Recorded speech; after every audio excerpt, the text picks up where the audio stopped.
Hello YouTube family, I hope you had a fabulous Sunday. I just stayed home and watched Netflix. That's like the highlight of my weekend. Yes, I was home. I took a PCO on Friday, stayed home yesterday. I actually cooked yesterday and I'm cooking again because I'm pretty sure the food I made is not enough for the week. So I'm gonna make baked ziti. Yesterday I made fajitas, sliced chicken or whatever, and I had 2 packages, but I could tell that's not enough.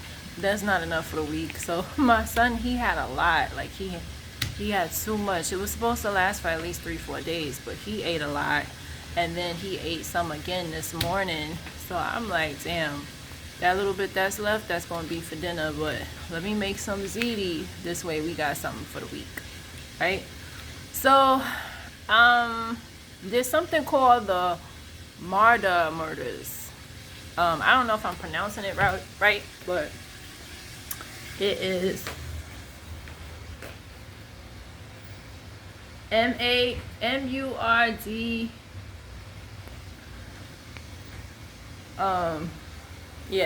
M-U-R-D-A-U-G-H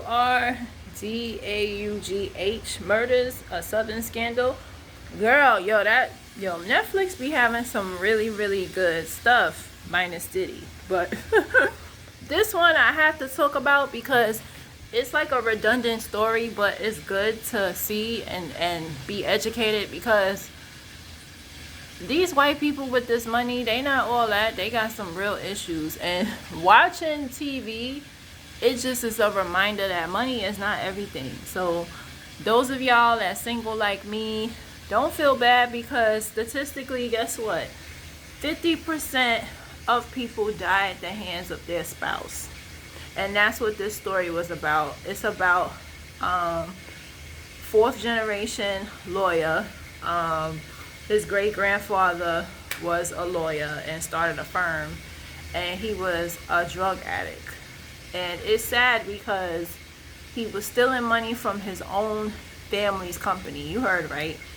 And everything that his great grandfather worked hard for, luckily he had other people in the business that caught on to it and got rid of him, because if it was up to him, it would have went to the floor. But I just wanted to talk about this because the dangers of drugs, and I wanted to talk to my ladies out there. Love is not enough, and I wish that she just would have, somebody's into drugs and they're stealing from their job and stuff like that. You gotta leave them alone, because it could literally cost you your life. So with this situation, these people are from South Carolina, and they were the pillar of the community. Like, everybody looked up to them and stuff like that. The son was an alcoholic, and everybody saw that he had issues. But because they portrayed themselves as like a perfect family, they never got him help. They never sought to get him rehab or anything like that. And so the father was on drugs, and the housekeeper that was there for 20 years, she just had a bad fall. And that's something that we hear a lot, with people with money, that people just suddenly fall in their house and die. So that was suspect. And it was the girlfriend. Okay, so it was Alec Murdaugh, and he had 2 sons, Buster and what did he say? Because the wife's name was Maggie, and the boy's name, I think, was Paul. So there's 2 boys. They always have 2 kids, husband and wife, and they just living the life. Everybody's looking up to them until people start dying. And the first one to die was the girlfriend of Paul. Paul was riding a speeding boat, and her body was missing, and they finally found it, and they put the blame on Paul. Paul was under the influence while he was on the boat and stuff like that. And it's really sad because they were very young people. I think Paul was the oldest. He was 20. The rest of them were young, really young, 17, 18, 19-year-olds.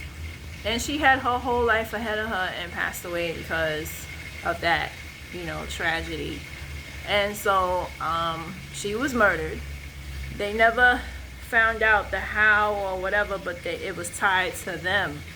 And so the next murder was the housekeeper. She actually found drugs and told the son or whatever. She found drugs underneath the bed. I'm not victim blaming, but I'm trying to understand that if you're working for somebody, why would you care? Me personally, I would be looking for another job because I wouldn't want to be working for somebody that's on drugs. That's just, whatever. Because obviously people on drugs, they can't think straight. Next thing you know, you're not getting paid for some stupid reason. And I'm a type of person, you mess with my money, you messing with me. So the last thing I want to hear is I can't pay you, because that's the day I'll quit. Just me personally. I don't care what you got going on, and I'll say it. I've said it to people's face. I don't care what you got going on. Figure out how you want to give me my check. Period. So for me personally, my personality, I would have never told the son that his dad was, popping pills. I'm kind of confused. Maybe she felt close to the family because she been there 20 years. But unfortunately, shortly after that, she passed away from falling, and they think it was set up. The father lied and said that he was going to give the family money, and they haven't gotten a red cent since her death. So after that death was the murder of his own wife and child. Now, they don't have a motive for the wife and child. I think the motive was the wife was in the way. She probably was telling him he needed to go to rehab or whatever, and he didn't want to hear it. She was in the way. It was sad that he, killed his own son. Again, they don't have a motive, but it's really good. It's very intriguing, and even the jurors were saying how when they were deliberating in the room, it was hard for them to come to a conclusion because one person was being naive, I want to say, I guess. And she was like, she just couldn't believe that somebody could kill their own family. Where has she been? Like, does she not watch Snap? Like, people, you are more likely to be killed by a family member than anything. And that's the truth. We all know somebody, everybody I know that's ever been murdered, from documentaries to unsolved mysteries, it's always somebody that they know. It's always a husband, boyfriend, or something. Fatal attraction is never a stranger. It's always a boyfriend or husband, baby dad or whatever, and it's sad, but it's true. You are more likely to die at the hands of your husband than anybody else, and it has nothing to do with race. But if we want to run statistics, there are more white men in prison than anything else. I know this from doing research as a criminal justice major. Number one people in jail are white men, followed by white women. We are the minority, so yes, there's a lot of us in prison, but more of them is in prison, and a lot of domestic violence and murders. Those of y'all that never heard of Snap, please watch it. It's very educational. Every last one of those stories are in the suburbs. So, when they say stuff like, oh, that's a bad neighborhood or that's the hood, the suburbs got more crimes than anybody. That's what I see on Netflix and Unsolved Mysteries. Unsolved Mysteries, not one story is from the hood, except for recently they put the missing children episode from Harlem on there. But that's like the first story about a black urban neighborhood, Harlem, whatever. But everything else, when white women jogging and go missing, suburbs. They had a 17-year-old girl. What's sad? She was about to go to college, and they found her body on the train tracks. Suburbs. This is all suburbs. So I don't want nobody talking about some. No. And then what do people love to say? Oh, we're so shocked. We didn't know that would happen. No. I'm good where I'm at, right? And it's like it's nothing wrong with wanting a better life for yourself. But don't get it twisted. Crimes happen in the suburbs even more. So, it's unfortunate because she was married to that man for a long time. And I'm sure she didn't see it coming. And then the attorneys, like the documentary is so well put together. The attorneys was like, you know, the prosecutor, he was like, yo, before I'm a attorney, I'm a husband and a father myself, and I can't imagine my family passing away or dying, and I'm not going to at least have remorse, like, oh, you know, I want to find the person who did this, or, you know, you got a double-barrel shotgun. As a man, why would you not try to look on the property to see where they went?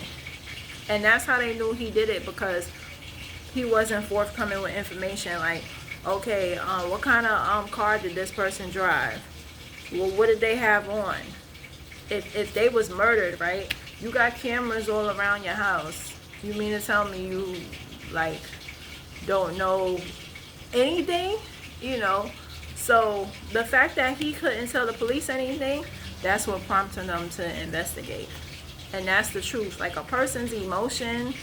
Now, some people are really good actors, but for him, he just didn't care.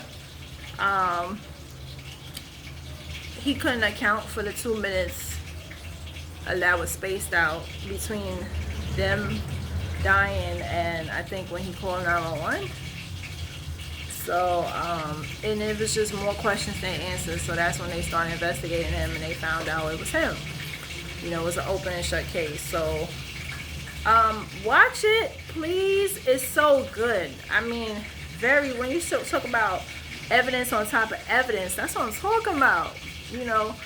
And the beautiful thing about the prosecutor is what he said. He's like, as a husband and as a father, I can't imagine my family dying, and I'm not going to at least try to get the people who did it or show some type of concern.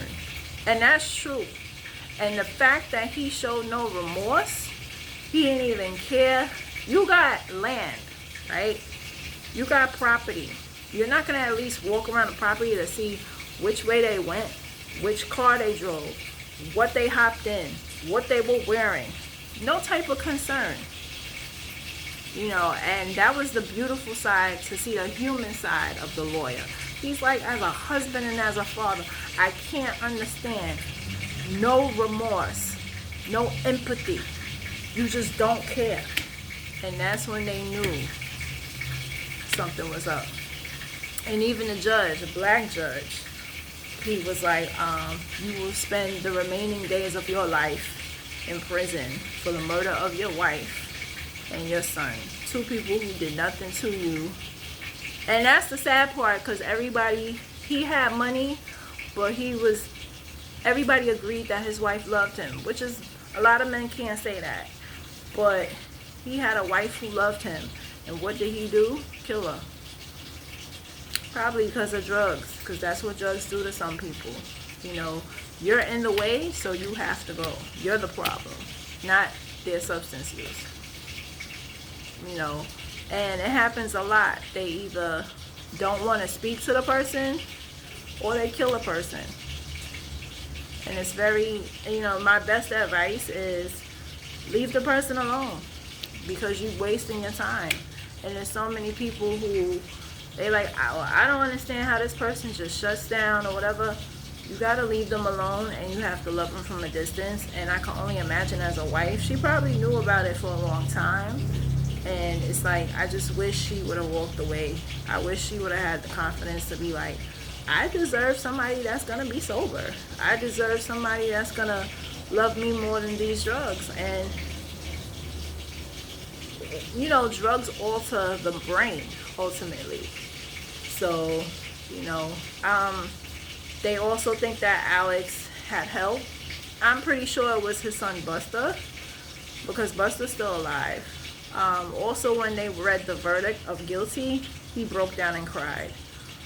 I get it, you're close to your dad, but if my father killed my mom, I have nothing to say to him. Like, I wouldn't, because it's like, what's the motive? You know, she's not perfect, but neither are you. is never a reason to do that. You know, we all get angry, but if it was like, I did this but didn't mean to kill her, if you show some type of remorse, maybe, but just so cold-hearted, it's like, I don't understand, as a son and as a child, how could you be on your dad's side for doing something like that? And then to your own brother, no less. You know, that's evil, you know. But comment, like, and subscribe. Do you know anybody that's on drugs and that possibly, you know, whatever? It's a very big topic. It affects all races and all ages. It's a perfect example of money ain't everything. He had money, he had power, he had legacy, and drugs just took over. But comment, like, and subscribe. It's called the Murdaugh. Right? Murdaugh. I can't even pronounce it. But it's called I'm going to put it in the description, of course. But Murdaugh Murders.